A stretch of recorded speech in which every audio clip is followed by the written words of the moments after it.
तर मंडळी, मकर संक्रांत आली की लहान मुलांना बोरनाण हे घातले जातात. 1 वर्षाच्या मुलापासून 5 वर्षांच्या मुलांपर्यंत हे बोरनाण केले जाते.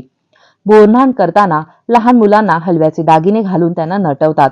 पाटावर बसवून त्यांचे औक्षण करतात. बोरं, ऊस, हरभरे, कुरमुरे, बत्तासे, हलवा, तिळाच्या रेवड्या, बिस्किट, गोळ्या असे सर्व पदार्थ एकत्र करून बाळाच्या डोक्यावरून ते ओतले जातात.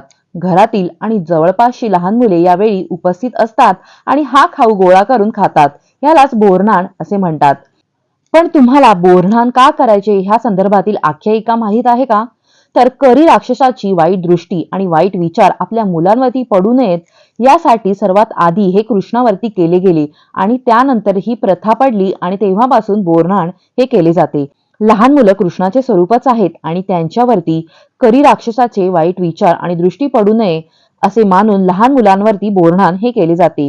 तसेच शास्त्राप्रमाणे बघितलं तर या कालावधीत वातावरणात अनेक बदल होत असतात. लहान मुलांना या बदलत्या ऋतूची बाधा होऊ नये म्हणून या काळात मिळणारी फळे मुलांनी खावी म्हणून त्यांना मजा म्हणून अशा प्रकारे वेचून खाण्याची संधी दिली जाते. यात बोरं, उसाचे तुकडे, भुईमगाच्या शेंगा यांचा समावेश केला जातो.